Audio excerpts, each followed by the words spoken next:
मित्रों, भगवान विष्णु के अवतार श्री राम का नाम कौन नहीं जानता है।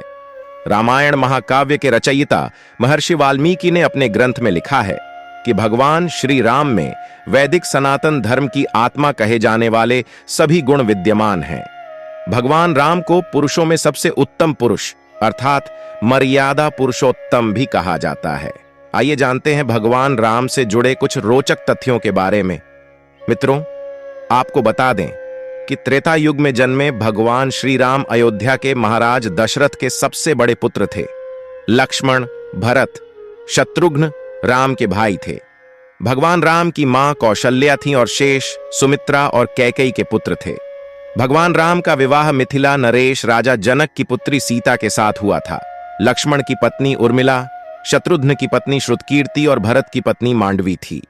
विवाह के पश्चात भगवान राम को राजा दशरथ ने रानी कैकेयी के कहने पर 14 वर्ष के लिए वनवास पर भेज दिया था, क्योंकि एक वचन के अनुसार कैकेयी राजा दशरथ से कुछ भी मांग सकती थी। तो रानी कैकेयी ने दासी मंदोदरी के उकसाने पर भरत को अयोध्या का राजा बनाने और राम को वनवास देने की इच्छा जताई और पिता की आज्ञा का पालन करके भगवान राम सीता और लक्ष्मण के साथ वन की ओर चले गए। आपको बता दें कि ब्रह्मा, विष्णु तथा महेश में से भगवान विष्णु ने संसार की भलाई के लिए कई अवतार लिए हैं। भगवान विष्णु द्वारा कुल 10 अवतार लिए गए, जिसमें से भगवान राम 7वें अवतार माने जाते हैं और यह अवतार भगवान विष्णु के सभी अवतारों में से सबसे ज्यादा पूज्यनीय माना जाता है। भगवान श्री राम के बारे में महर्षि वाल्मीकि द्वारा अनेक कथाएं लिखी गई हैं। वाल्मीकि के अलावा प्रसिद्ध महाकवि तुलसीदास ने भी श्री राम के महत्व को लोगों को समझाया है। भगवान राम ने कई ऐसे महान कार्य किए हैं जिसने हिंदू धर्म को एक गौरवमयी इतिहास प्रदान किया है। भगवान विष्णु ने राम बनकर असुरों का संहार करने के लिए पृथ्वी पर जन्म लिया। भगवान श्री राम ने मातृपितृ भक्ति के चलते अपने पिता राजा दशरथ के एक आदेश पर 14 वर्ष तक वनवास काटा।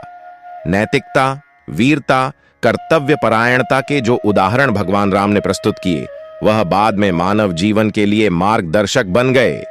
भगवान राम अपनी प्रजा को हर तरह से सुखी रखना चाहते थे। उनकी धारणा थी कि जिस राजा के शासन में प्रजा दुखी रहती है, वह राजा नरक भोगी होता है। महाकवि तुलसीदास जी ने रामचरितमानस में राम राज्य की विशद चर्चा की है। माना जाता है कि अयोध्या में 11,000 वर्षों तक भगवान राम का दिव्य शासन रहा। तो मित्रों, अगर आप सबको वीडियो अच्छी लगी हो तो वीडियो को लाइक और हमारे चैनल को सब्सक्राइब जरूर करें, ताकि इसी तरह के वीडियो आप तक हमेशा पहुंचती रहे।